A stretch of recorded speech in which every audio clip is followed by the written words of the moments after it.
Euzu billahi mineşşeytanirracim. Bismillahirrahmanirrahim.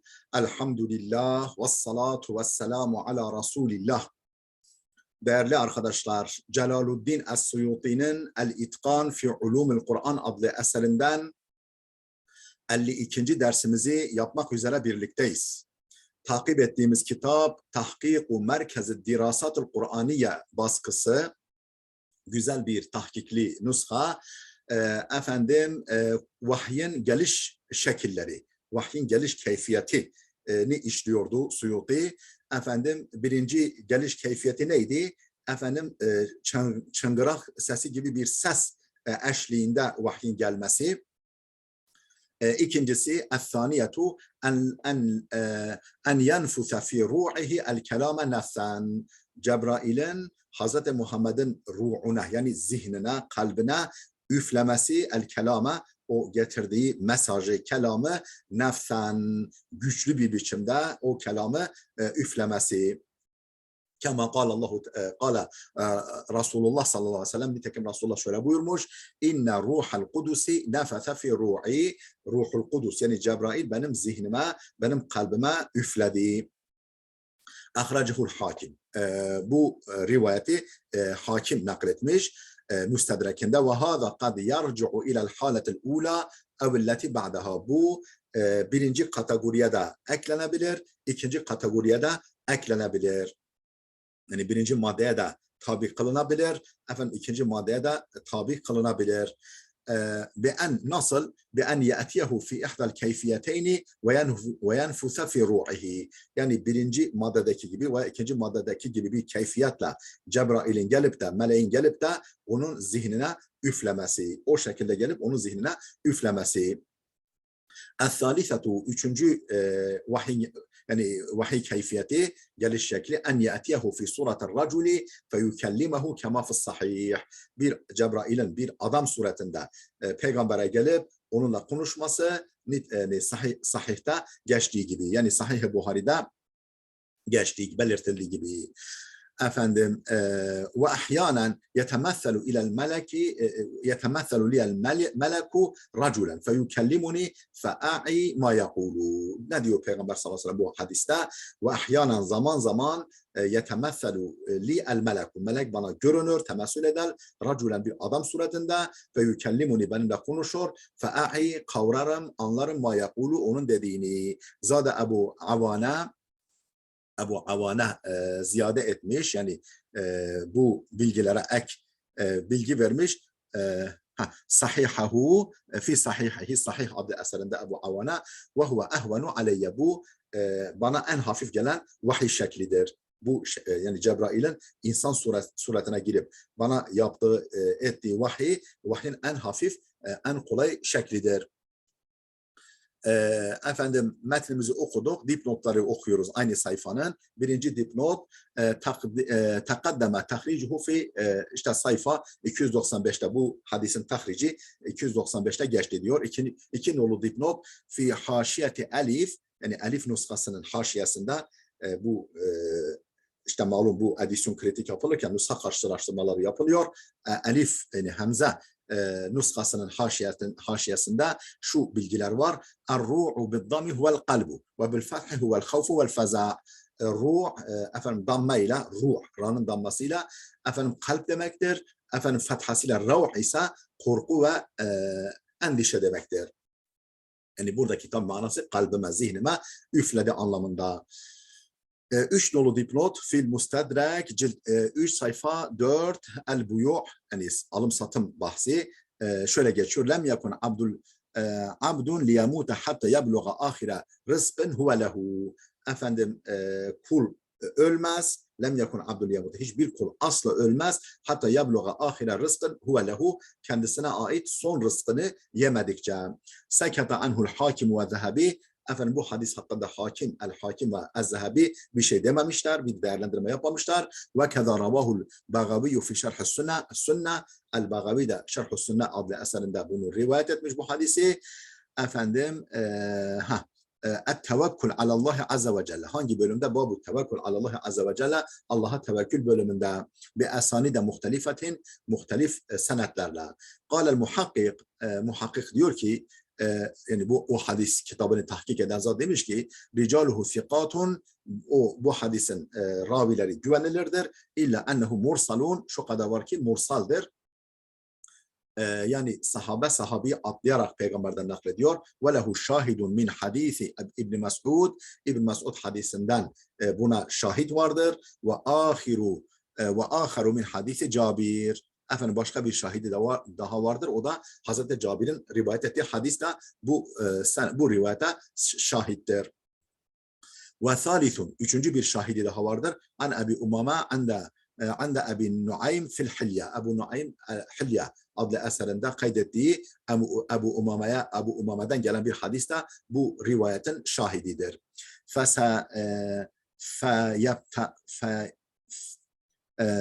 Efendim feyetevakkal hadisu ve yassahu. Bütün bu şahitlerle hadis kuvvet kazanmaktadır ve sıhhat bulmaktadır. 4 nolu dipnot. Hâzihil keyfiyetu khâsatun bis sünne. Bu keyfiyet, yani efendim Cebrail'in gelip de Hazreti Muhammed'in ruhuna, kalbine üflemesi sünnete özgü bir vahiy tarzıdır. Ve hiye nev'u minel vahiyil ilhamiyi, ilhami vahiy türündendir. لأن nefse şebihun bin nefhi. Çünkü nef efendim üflemeye benzer bir şeydir. Üfleme, nef yani bir bakıma üflemedir. Ve huve aqallu minet tefli, tefilden. Yani böyle hafif üfleme anlamında tefilden daha azdır. Ve la yusamma kelamen, buna kelam da denmez. Efendim bakınız En-Nihaye İbnül Esir. İbn Esir'in En-Nihaye adlı eserine bakınız diyor. 5 nolu dipnot takaddeme tahricuhu fi sahife 295. 295'te bunun tahrici geçti. 6 nolu dipnot Yaqub bin İshak İbn İbrahim en-Neysaburi el-Hafız. O zaten biyografisi hakkında bilgi veriyor. Efendim vefatı 316. Lehu es-Sahihul Musnad. Es-Sahihul Musnad adlı bir eseri var. Mustahracun ala Sahih Muslim. Efendim İmam Sahih Müslim'in üzerine bir mustahraçtır. Yani onun bazı efendim ravilerini tahric ediyor. Bakın Tezkiretul Huffaz, Es-Siyer vesaire bu kaynakları veriyor bizim müellif. Efendim 300. sayfaya geçtik. Er-Rabi'atu, vahyin 4. geliş şekli. Er-Rabi'atu en ye'tiyehul meleku fin-nevmi. Meleğin peygambere uykudayken gelmesi ve adda min hâzâ kavmun suratel Kevser ve kad teqaddeme ma fihi. Bazı alimler bu tür vahiden saymışlar Kevser suresini. Bu Kevser suresinin gelişini bu çeşit vahiden saymışlar. Yani örnek vermişler. Efendim ve kad teqaddeme ma fihi. Bu yaklaşımın, bu görüşün zayıflığı daha önce geçti. Daha önce bunu belirttik. Dipnotlar var. Onu efendim daha sonra arz ederiz. El-hamisetu en yukellimehullahu imma fil yakazati. Efendim Allah'ın peygamberle konuşması ya uyanıkken peygamber kema fi leyletil İsra gecesinde olduğu gibi fin-nevmi kema fi hadisi Muaz. Efendim yahut da uykuda iken Allah'ın kendisiyle konuşması Hazreti Muaz'ın hadisinde olduğu gibi. Ne diyor o hadiste? Etani Rabbi, Rabbim bana geldi. Fakale dedi ki fîmâ yahtasimu el mele'ul a'lâ. Sen bilir misin ne hakkında tartışıyorlar? Efendim yüce alemdeki mele-i a'lâdaki melekler ne hakkında tartıştıklarını bilir misin? El hadise.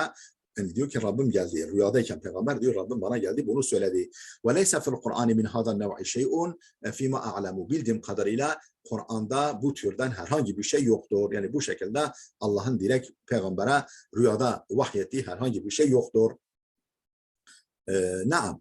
Yumkinu en yu'adda minhu ahiru surati el-Bakara. Lima taqaddama. Efendim daha önceki izahımıza dayanarak efendim Bakara suresinin son ayetleri, son 2 ayeti bundan sayılabilir. Bu türden sayılabilir. Naam. yumkinu en yuadda minhu ahiru suratul Bakara lima taqaddama. Daha önce belirttiğimiz gerekçeden dolayı Bakara suresinin son ayetleri buna bu türden saymak mümkündür. Ve ba'da suretul Duha, efendim Duha suresinin bir kısmını ve Elem Neşrah, efendim Elem Neşrah'ın bir kısmı da buna sayılabilir. Fakat ahraca İbn Abi Hatim min hadisi Adi ibn Sabit kal. Efendim burada şey yapsın, dursun arkadaşlar şey yapalım. Dipnotları okuyup ondan sonra kaldığımız yerden devam edelim. Birinci nolu dipnot, sayfa 300'ün.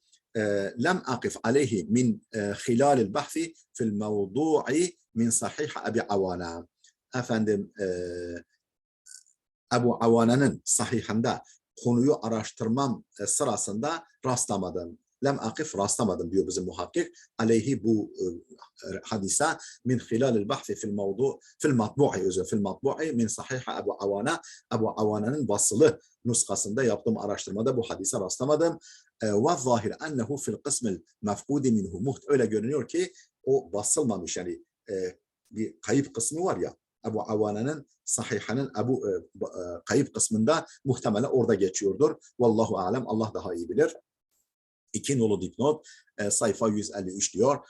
3 nolu dipnot, ahracehu Ahmed fi musnadihi. Bu rivayeti İmam Ahmed musnadında kaydetmiş ve Darimi fi sunanihi, Darimi es-Sunan adlı eserinde efendim er-Ru'ya, yani konusu rüya bahsinde, fi rüyatur Rabbi Teala fi nevm, Allah'ın rüyada görülmesi meselesinde.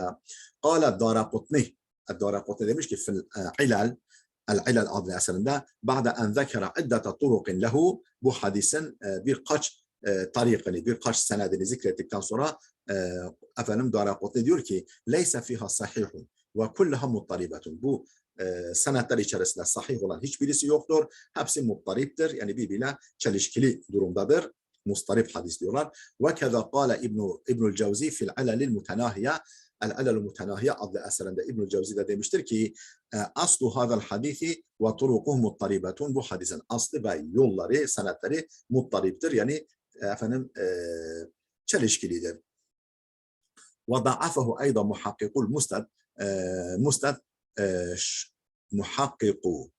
muhakkikul musnad Şuayb el-Arnavut, efendim musnadın muhakkiki Şuayb el-Arnavut da ve diğerleri de bunu zayıf görmüşlerdir. Bu hadisin zayıf olduğunu söylemişlerdir. Ve men ma'ahu, yani Şuayb el-Arnavut ve arkadaşları fi tahkikihim el-musnad. Musnad, İmam Ahmed'in el-Musnad adlı eserini tahkik ederken ve fi ta'liqihim ala hadal hadisi للانقطاع بين أبي قلابة وابن عباس رضي الله عنهما وللاضطراب.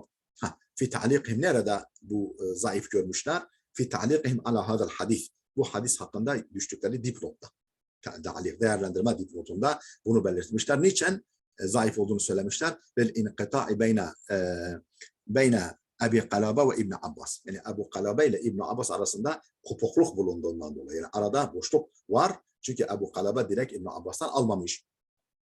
Velil ittirab, da hadiste çelişkiler var, ittirab var. Ve allaka muhakkiku suned Darimi Hüseyin Selim Esad fil mevdu'as sabik min Darimi fi sahhatihi ala sahhati sohbeti Abdurrahman bin Aiş. Kultu huve muhtelefun fi sahhatihi. Efendim ve allaka muhakkiku sunen Darimi, muhakkikus, yani Darimi'nin sünnetinin muhakkiki, yani tahkik edicisi, yani tahkik edip edisyon kritik yapıp neşredeni kimdir? O Hüseyin Selim Esad fil mevdu'as sabiki, yani az önce geçen yerde mined Darimi, Darimi'nin az önce belirtilen yerinde bu hadisin sıhhatini belirtmiş.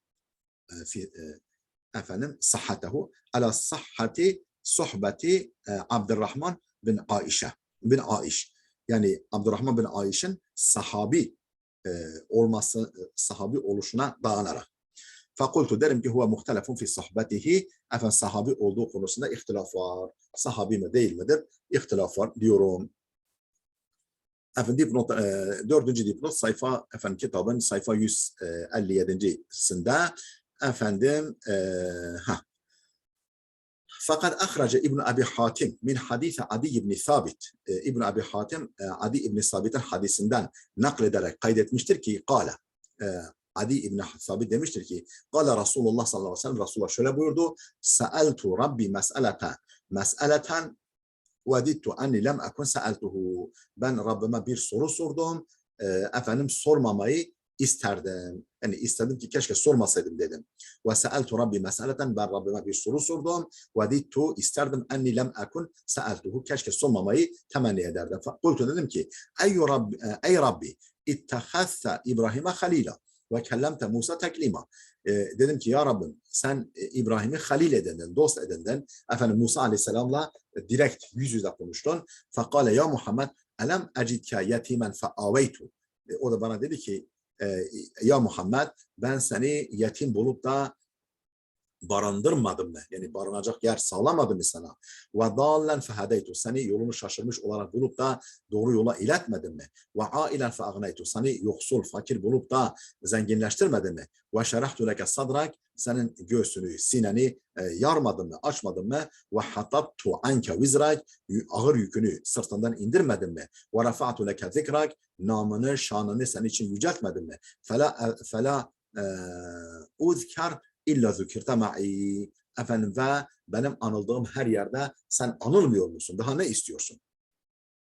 Dedi bana.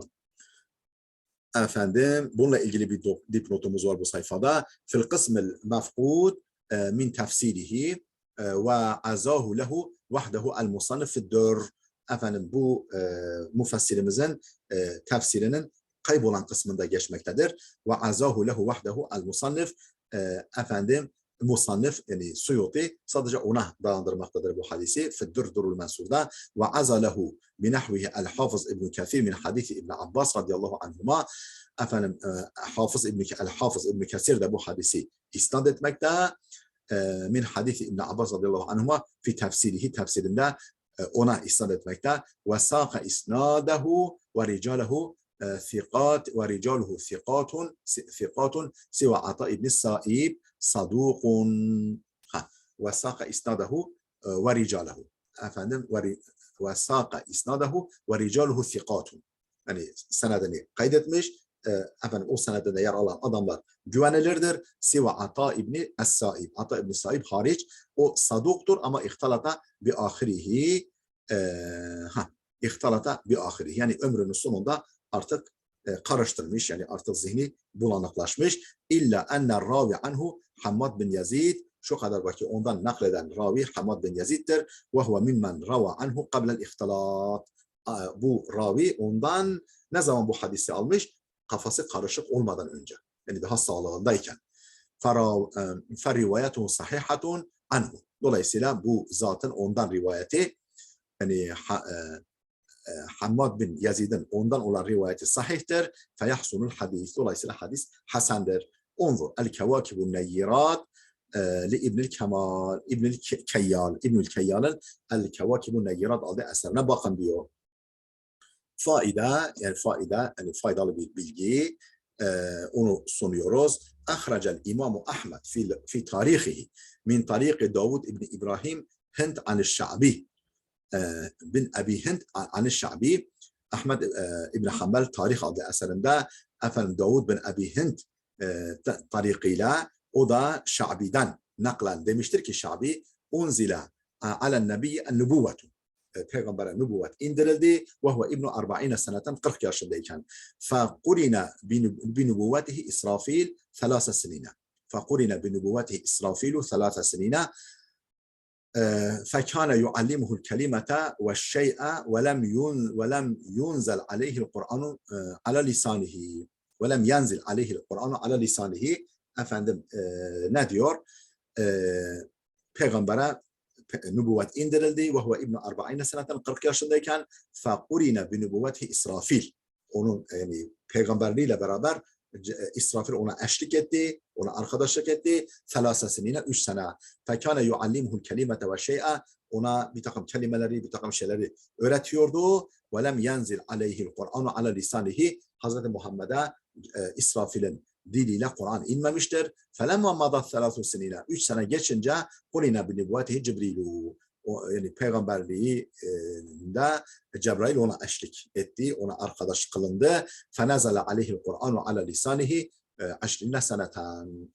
Kur'an Hazreti Peygamber'e 20 sene boyunca indi.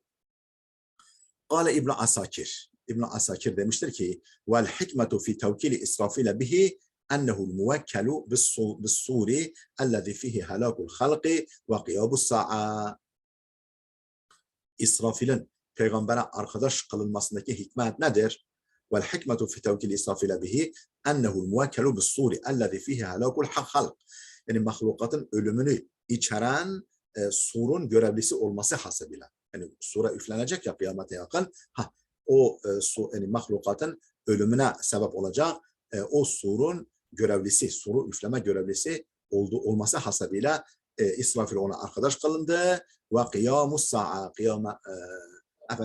kıyametin kopmasını içeren, mahlukatın ölümünü içeren surun görevlisi olması hasebiyle İsrafil ona arkadaş kılındı ve nubuvvetehu el-mu'zinetun bi kurbis sa'a ve inqita'il vahiy. Peygamberimizin peygamberliği kıyametin yaklaştığını haber vermektedir. Yani kıyamet alametidir ve inqita'il vahiy, vahyin artık kesileceğine, onunla vahyin biteceğine işarettir. Kema vukkile bizil qarneyni rayafil ellezî yatvel arda ve yuhalidu ve bi Halid ibn Sinan malikun hazinun nar.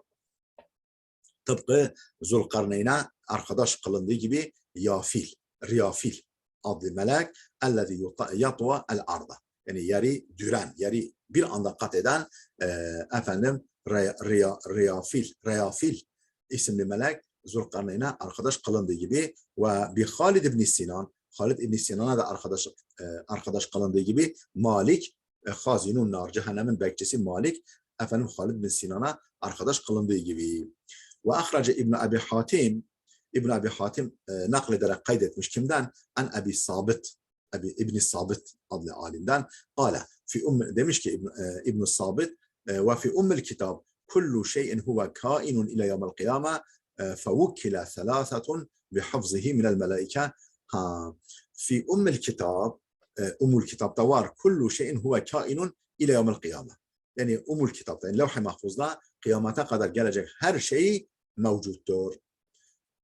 فَوُكِّلَ ثَلَاثَةٌ بِحَفْظِهِ مِنَ الْمَلَائِكَةِ. Meleklerden 3 kişi bunları muhafaza etmekle, buna bekçilik yapmakla görevlendirilmişler. فَوُكِّلَ Cibrilu, Cebrail görevlendirilmiş. Bil kutub, yani kitapları korumakla görevli, yani semavi kutsal kitapları. Vel vahyi ilel enbiya, peygamberlere vahiy iletmekle görevlendirilmiş. Ve bin nasri andel hurubi ve bil halakati iza aradallahu en yuhlike kavmen. Savaşlarda müminlere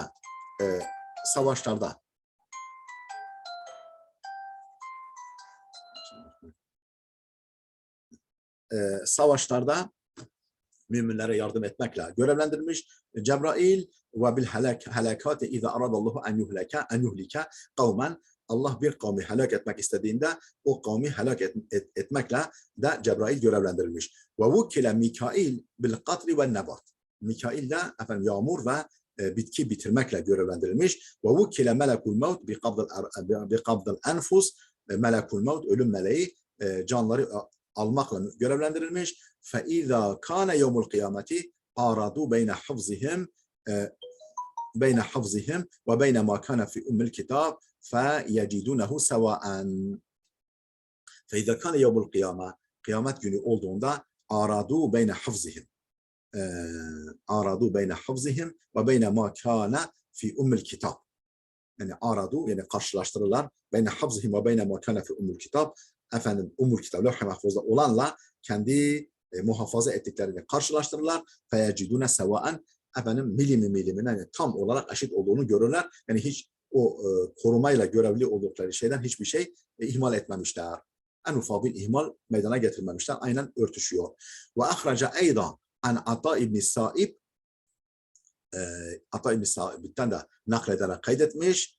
Kale demiştir ki ve evvelu men yuhasabu Cibrilu ilk hasaba çekilecek kişi Cebrail'dir. Le'ennehu kana eminallahi ila rusulihi. Çünkü peygamberlerine Allah'ın peygamberlerine vahiy getirmede Allah'ın güvendiği zattır.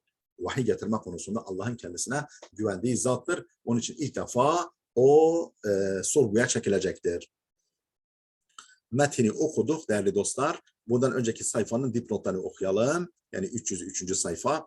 Birinci dipnot El-ilalu ve ma'rifetur rical adlı kitapta mursalun min kavli şa'bi Şa'bi'nin sözü olarak mursaldır. Yani sahaba atlanarak direkt peygamberden nakledilmiştir. İki nolu dipnot ve huve muaridun li hadisi bed'il vahyi el-thabiti fi sahih Buhari Sahih Buhari'de kaydedilmiş, yer almış olan Bed'ul Vahiy hadisine muhaliftir, terstir. Bu rivayet. Üçüncüsü Et-Tekmil, yani efendim Et-Tekmil adlı eserinde El-Tekmil vel İtmam mulakhasan min kelamihi ve kelam-ı Süheyli efendim kendi kelamı ve Süheyli'nin kelamından özetlenmiş olarak. Dört nolu dipnot efendim mu'zinu. Mu'zinen de mu'zinu. Yani işaret eden anlamında bildiren efendim el-absi. Beş nolu dipnot el-absi kana zemenel fetreti ve ca'e fi ahadith mursalaten ennehu kana nebiyen ve dayya'ahu kavmuhu. Kimdir bu el-absi diye bir alim, bir işte yani peygamber olduğu söylenen birisi ve kana minel fetret, o fetret döneminin peygamberi olduğu söyleniyor. Ve ca'a fi ahadithe mursalatin mursal bir takım hadislerde yer almıştır ki ennehu kana nebiyyen ve dayya'hu kavmuhu. Peygamber olduğu, kavminin onu dinlemediği, onu zayi ettiği mursal bir takım hadislerde kayıtlıdır. Kale İbn Kathir demiştir ki la yuhtacu biha kahuna. Burada o hadislerle delil getirilemez. O hadisler ihticaca elverişli değildir. Delil olarak kullanılmaya elverişli değildir. Vel eşbehu öyle görünüyor ki ennehu kana raculen salihan lehu ahvalun ve keramat. Bunun salih bir adam olduğu ve bir takım iyi halleri ve kerametlerinin bulunduğu. Bakın El Bidaye ve Nihaye cilt 3 sayfa 251 efendim burada bu bilgiler var. 6. dipnot efendim azal musannifu lehu nahvehu fi'd-dur.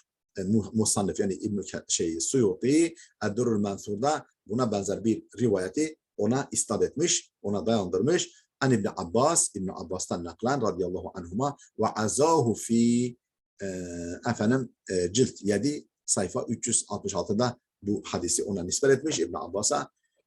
Li İbn Abi Şeybe'nin naklettiği ve Abdurrahman ve Abd bin Humeyd ve İbn el-Munzir ve Abi Şeyh fil azama an İbn Sabit bilafzın mukarib. Yani buna yakın lafızda onlar da nakletmişler. Faidetun thaniye. İkinci bir faide. Ahracel hakim vel beyhaki an Yazid ibn Thabit. El hakim ve beyhaki Yazid bin Thabit'ten nakletmişler ki enne nebiyye sallallahu aleyhi ve selleme kâle. Peygamber şöyle buyurdu. Unzilel Kur'anu bittefhimi keheyeti uzuran. Unzilel Kur'anu bittefhim. Kur'an tefhimle indirildi. Keheyeti uzuran. Uzuran hayatında, yani biçiminde. Ne demek bu? Bakın dipnotta bir bilgi var mı? Fesserehu Ammar ibn Abdülmelik ahadu ruvatel hadis bi tahlikil avsat. Uzur. Fi zalike. Unzur. Yani fesserehu Ammar bin Abdülmelik ahadu ruvatel hadis. Hadisin ravilerinden Ammar bin Abdülmelik bunu uzuran diye tefsir etmiş, açıklamış.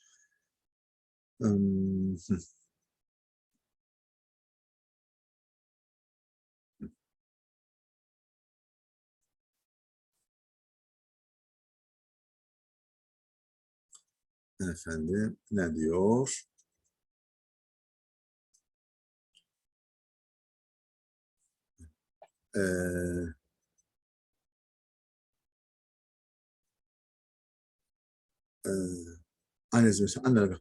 Kale unzilel Kur'an bit tefhim. Yani böyle, yani ne demek tefhim? yani harflerin hakkını ve dolgun harflerle, böyle dolgun harflerle Kur'an-ı Kerim indirildi ki hayati uzur. Uzur şimdi. Uzran değil de uzuran. Böyle kalın harflerle, seslerle ve dolgun tok seslerle Kur'an indirildi. Bu sayfanın dipnotlarını verelim. Ey İbn Abi Hatim. Yani El-Hakim kim? Ey daha doğrusu o öncekiydi.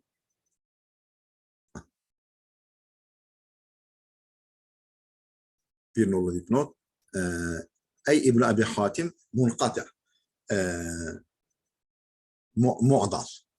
Bu demiş ki bu hadis munkata'dır, kopuktur. Senedinde kopuk ve mu'daldır. Yani çok zayıf. Ve lem nakif aleyhi fihi ve la fiddurri naklan anhu. Bu kaynakta bu hadise rastlamadık diyor bizim muhakkik. Ve la fiddurri durul mensurda da naklan anhu. Durul mensurda da ona ondan naklettiğini görmedik. İki nolu dipnot fil mustadrak.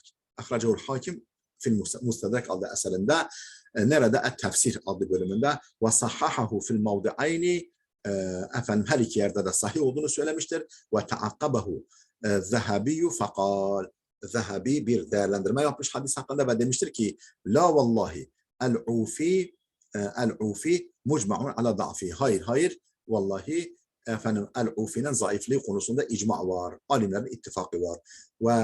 Ve Bekkar ve huve İbn Abdullah Bekkar İbn Abdullah olan bu zat leysa bi umdetin. Yani daha güvenilecek birisi değildir. Vel hadisu vahin munkarun. Hadis son derece zayıf ve munkerdir. Münker yani efendim sahih hadislere ters. Zayıf ve sahih hadislere hem zayıf hem de sahihlere ters. Yani efendim zayıf olur ama hadis sahihlere ters olmaz. O zaman işte bu münker böyle. Fi şuab. 3 nolu dipnot şuab. Şuabul imanda geçiyor. Neresinde? Fi ta'zimul Kur'an. Ta'zimul Kur'an bölümünde. Faslun fi kıraatil Kur'an'ı bit tefkhim. Peki hangi alt başlıkta? Faslun fi kıraatil Kur'an'ı bit tefkhim. Kur'an-ı Kerim böyle tok sesle okumak. Alt başlığı. Vel i'rab. Yani tefkhimle, i'rabla yani böyle Arapça uygun.